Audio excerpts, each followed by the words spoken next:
வணக்கத்துடன் இது இன்பா டாக்ஸ். தமிழக அரசியல் களத்தில் ஒரு மாற்றத்திற்கான அரசியல் களம் பேசப்பட்டு கொண்டு இருக்கிறது. குறிப்பாக தமிழக வெற்றி கழகம் கட்சியை ஆரம்பித்த பொழுதும் அவர்கள் ஆட்சியை பிடித்த பொழுதும் எடுத்து வைத்த கருத்து, நாங்கள் மாற்றத்திற்கான ஒரு களத்தை நோக்கி நகர்ந்து கொண்டிருக்கின்றோம். இதுவரை தமிழகத்தில் எதெல்லாம் புறையோடி கொண்டிருந்தனவோ அவைகளெல்லாம் தடுப்பதற்கான ஒரு களத்தை நாங்கள் எடுப்போம் என்றுதான் அவர்கள் கூறிக்கொண்டு ஆட்சியில் ஏறினார்கள்.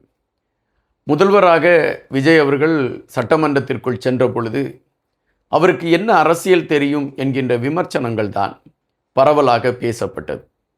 காலாகாலமாக சட்டமன்றத்தில் அந்த நடைமுறைகள் என்ன, சட்டமன்றத்தில் எப்படி பேச வேண்டும், என்னென்ன கருத்துக்களை எடுத்து வைக்க வேண்டும், இவைகளெல்லாம் திராவிட கட்சிகளுக்கு மிக அழகாக தெரியும். ஆனால் இவர்கள் அனைவரையுமே புதியவர்களாக தேர்ந்தெடுத்திருக்கிறார்கள். இப்படி தேர்ந்தெடுத்திருக்கக்கூடியவர்கள் எப்படி அரசியலை பேசப் போகிறார்கள், எப்படி மக்கள் பிரச்சனையை பேசப் போகிறார்கள்? ஏதோ ரசிகர் கூட்டம் சட்டமன்றத்திற்குள் சென்றிருக்கிறது என்று நாம் ஆறுதல் பட்டுக்கொள்ளலாம் என்று நையாண்டிகள் எடுத்து வைக்கப்பட்டன. ஆனால் முதலமைச்சராக விஜய் அவர்கள் பொறுப்பேற்ற பின்பு அரசியல் களத்தில் அவர் எந்த கோணத்தில் பயணிப்பார் என்கின்ற ஒரு கேள்வி இருந்தது. ஆனால் அந்த முதலமைச்சர் பதவியில் அவர் பதவியேற்ற சில நாட்களுக்குள் அதிரடிகளை காட்டத் தொடங்கினார். ஒரு முதலமைச்சர் எப்படி செயல்பட வேண்டும் என்கின்ற ஒரு வரைமுறையை அவர் உருவாக்கி காட்டினார். தலைமைச் செயலகத்தில் பணிபுரிந்து கொண்டிருக்கக்கூடிய கடைநிலை ஊழியர்களை சந்திக்கக்கூடிய வாய்ப்பு எனக்கு கிடைத்தது. அப்படி அந்த ஊழியர்களை சந்திக்கின்ற பொழுது நான் அந்த ஊழியர்களிடம் பேசிக் கொண்டிருந்தேன்.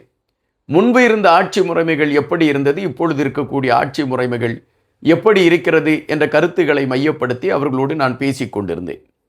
அப்பொழுது அவர்கள் குறிப்பிட்டிருந்தார்கள், முந்தி காலத்தில், அதாவது முந்தைய ஆட்சியில் நாங்கள் எப்போ உள்ள வாரோம் எப்போ வெளியே போகிறோங்கிற அந்த இதெல்லாம் கிடையாது. நாங்கள் நினச்ச நேரம் தலைமைச் செயலகத்துக்கு வருவோம், எங்களுடைய வேலைக்கு நாங்கள் போவோம், அது பிறகு எங்களுக்கு தேவைப்பட்டுனா நாங்கள் வாட்டில் வெளியே போயிடுவோம், அவ்வளோதான் அப்படிங்கிற செய்தியை சொன்னாங்க.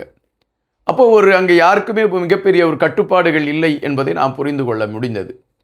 ஆனால் தமிழக வெற்றி கழகம் ஆட்சிக்கு ஏறிய பின்பு எல்லா அமைச்சர்களுமே 9 மணி என்றால் அவர்கள் தமிழக சட்டசபைக்குள் வந்து விடுகிறார்கள். அதாவது தலைமைச் செயலகத்துக்கு வந்துடுறாங்க. அவங்க அலுவலகத்தில் 9 மணிக்கு எல்லாருமே அமர்ந்து விடுகிறார்கள். அது ஐயா செங்கோட்டையனிலிருந்து முதலமைச்சரிலிருந்து அனைவருமே சரியாக 9 மணிக்கு அந்த அலுவலகத்திற்கு வந்து விடுகிறார்கள். எனவே அங்கு இருக்கக்கூடிய கடைநிலை ஊழியர்களும் 8 மணிக்கே அந்த அலுவலகத்தை திறந்து வைத்து அவர்கள் எல்லாவற்றையும் அங்கு ஏற்பாடு செய்ய வேண்டியதாக இருக்கிறது. எனவே அவர்கள் வீட்டிலிருந்து அடித்து பிடித்து தங்களுடைய சரியான நேரத்திற்கு வேலைக்கு செல்ல வேண்டும் என்கின்ற ஒரு நிலை இப்பொழுது உருவாக்கப்பட்டிருக்கிறது. இந்த மாற்றத்தை தலைமைச் செயலகத்தில் பார்க்க முடிகிறது.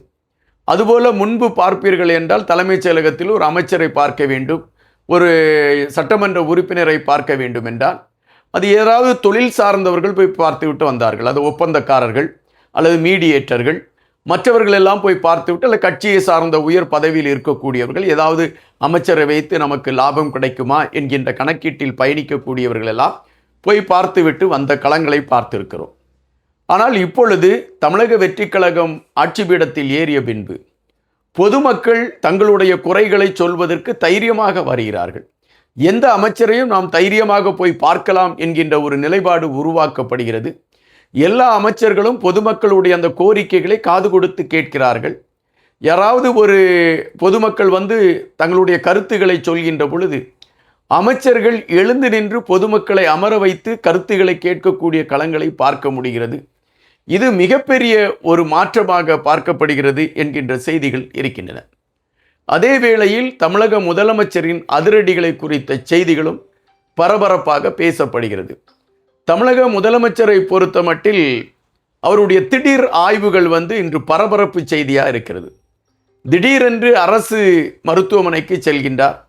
அரசு மருத்துவமனைக்கு சென்று அங்கு யார் யார் சரியான நேரத்திற்கு வருகிறார்கள், அங்கு என்னென்ன குறைகள் இருக்கிறது, மக்களுடைய பிரச்சனைகள் என்ன, இவைகளையெல்லாம் கேட்டு தெரிந்து கொண்டு அந்த மக்களுக்கு நாம் என்ன செய்ய வேண்டும் என்கின்ற அந்த விடயங்களை மிக தெளிவாக அவர் தேடி எடுத்து அதை ஒரு திடீர் ஆய்வாக அதை செய்து கொண்டிருக்கிறார்.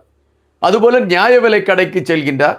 நியாய விலை கடையில் என்னென்ன குறைபாடுகள் இருக்கிறது, மக்கள் அங்கு என்னென்ன குறைபாடுகளை சந்தித்து கொண்டிருக்கிறார்கள், இவைகளை மிக நேர்த்தியாக சென்று அவர் அதை பார்த்து விட்டு வந்து விடுகிறார். இவைகள் அனைத்துமே நாம் 2-3 நாட்களுக்கு முன்பு நாம் அறிந்த செய்தி. இன்று ஒரு அதிரடியை அவர் எடுத்திருக்கிறார். அது பரபரப்பாக பேசப்படுகிறது. அல்லது அது தேவையான ஒன்று என்பதுதான் நிஜம்.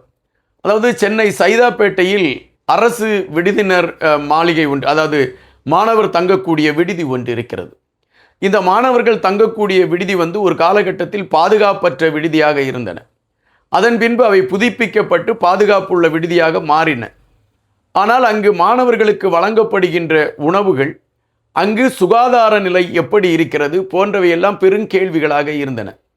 முன்பு இருந்த ஆட்சியில் மாணவர்கள் இதை குறித்து புகார்கள் கொடுத்தால் கூட அந்த புகார்களை ஏற்றுக்கொள்வதற்கான ஒரு களம் ஏற்படவில்லை. ஆனால் இன்று தலைமைச் செயலகத்திலிருந்து ஆளுநரை பார்க்க செல்வது போல முதலமைச்சர் அவர்கள் தன்னுடைய வாகனத்தை எடுத்துக்கொண்டு வருகின்றார். அவர் பின்னால் அந்த பாதுகாப்பு வாகனம் அனைத்துமே வருகின்றன. திடீரென்று இந்த அரசினர் விடுதி பக்கத்தில் வந்தவுடன் முதலமைச்சருடைய வாகனம் நிறுத்தப்படுகிறது. முதலமைச்சர் யாரிடமும் எதுவும் சொல்லாமல் அந்த அரசினர் விடுதியை பரிசோதிப்பதற்கு உள்ளே செல்கிறார். பாதுகாப்பு அதிகாரிகளுக்கு அதிர்ச்சி. திடீரென்று இங்கு நிறுத்திவிட்டு திடீரென்று அந்த விடுதிக்குள் செல்கிறார் முதலமைச்சர் என்றவுடன் அவர்களும் அலறி பிடித்து கொண்டு அந்த விடுதிக்குள் செல்கின்றார்கள், முதலமைச்சருடைய பாதுகாப்பை மையப்படுத்தி. அங்கு இருக்கக்கூடிய மாணவர்கள், அந்த விடுதியில் இருக்கக்கூடிய விடுதி காப்பாளர், பாதுகாப்பாளர் அனைவருக்குமே ஒரு அதிர்ச்சி. உடனடியாக அவர்கள் முதலமைச்சரை வரவேற்கிறார்கள். உள்ளே போகின்ற பொழுது முதலமைச்சரால் அந்த உள்ளிருக்கக்கூடிய சூழலை பார்த்த பொழுது அவரால் அதை ஜீரணிக்க முடியவில்லை. அது அவருடைய முகத்திலே தெரிகிறது. கடுமையான கோபத்தோடு அங்கு இருக்கக்கூடிய அதிகாரிகளை எல்லாம் பார்த்து கேட்கிறார், இது என்ன விடுதியா என்று ஒரு கேள்வியை கேட்டுவிட்டு மிக கோபத்தோடு அவர்களிடம் சில கேள்விகளை கேட்டுவிட்டு மாணவர்கள் முதலமைச்சர் வந்திருக்கிறார் என்றவுடன் தங்களுடைய மனக்குமுறலை கொட்டிவிடலாம் என்கின்ற ஒரு வேகத்தோடு மாணவர்கள் ஓடோடி வந்து முதலமைச்சரிடம் அவர்கள் தங்களுடைய குறைபாடுகளை எடுத்து வைக்கிறார்கள். ஐயா, நாங்கள் இங்கு உணவு எங்களுக்கு சரியாக சுகாதாரமான முறையில் இல்லை. நாங்கள் சாப்பிடுகின்ற உணவில் புழு பூச்சிகள் எல்லாம் கிடக்கிறது. அதை குறித்து நாங்கள் சொன்னால் எங்களை மிரட்டுகிறார்கள். இஷ்டமிருந்தால் சாப்பிடு என்கின்ற ஒரு களத்தை எடுத்து வைக்கிறார்கள். அதுபோல் நாங்கள் பார்ட் டைம் பகுதி நேர வேலைக்கு செல்கிறோம். இரவு எங்களுக்கு நேரமாகி வந்துவிட்டால் 10 மணிக்கே கதவை பூட்டி விடுகிறார்கள். நாங்கள் வெளியில் கொசுக்கடியில் படுக்கக்கூடிய ஒரு நிலைமைதான் எங்களுக்கு இருக்கிறது. இதற்கு எந்த கோணத்தில் தீர்வு கிடைக்கும் என்று எங்களுக்கு தெரியவில்லை. உங்களை பார்த்தவுடன் எங்களுக்கு மிகப்பெரிய நம்பிக்கையாக இருக்கிறது என்று மாணவர்கள் சரமாரியான புகார்களை எடுத்து வைக்கிறார்கள். மாணவர்களுடைய புகார்கள் வருக வர முதலமைச்சருடைய முகம் சிவக்க ஆரம்பிக்கிறது. இவ்வளவு இன்னல்களை மாணவர்கள் பட்டுக்கொண்டு எப்படி படிக்கிறார்கள் என்கின்ற கேள்வி அவர் மனதிற்குள் எழும்பியிருக்க வேண்டும். அதிகாரிகளை பார்த்து மிக கடுமையாக எச்சரிக்கை விடுகிறார். 2-3 நாட்கள் உங்களுக்கெல்லாம் நான் நேரம் ஒதுக்குகிறேன். இந்த 2-3 நாட்களுக்குள் இங்குள்ள அனைத்து பிரச்சனைகளையும் தீர்க்கப்பட்டு இருக்க வேண்டும். இங்கு மாணவர்கள் படிப்பதற்கான களங்கள் மட்டும்தான் உருவாக்கப்பட்டிருக்க வேண்டும். மாணவர்கள் படிப்பை மறந்து நாங்கள் இவ்வளவு இன்னல்களை படுகிறோம் என்ற எண்ணம் அவர்கள் மனதிற்குள் வரக்கூடாது, அதை நான் அனுமதிக்க மாட்டேன் என்று ஒரு அதிரடியை அவர் எடுத்து வைத்திருக்கிறார். நாம் முன்பு சங்கர் இயக்கத்தில் உருவான முதல்வன் திரைப்படத்தை பார்த்திருக்கிறோம். ஏறக்குறை அந்த முதல்வன் திரைப்படத்தில் அந்த முதலமைச்சர் எடுத்த அதிரடிகளை இப்பொழுது தமிழக முதலமைச்சர் எடுத்துக்கொண்டிருக்கிறார் என்பதைத்தான் நடைபெற்று கொண்டிருக்கக்கூடிய சம்பவங்கள் மூலம் நம்மால் பார்க்க முடிகிறது. ஒரு மாற்றத்திற்கான களத்தோடு பயணிக்கக்கூடிய முதலமைச்சரை பாராட்டுவதிலும் அவருக்கு வாழ்த்துக்களை சொல்வதிலும் நாம் உண்மையிலே பெருமைப்படுகிறோம். நன்றியுடன் என்பார்.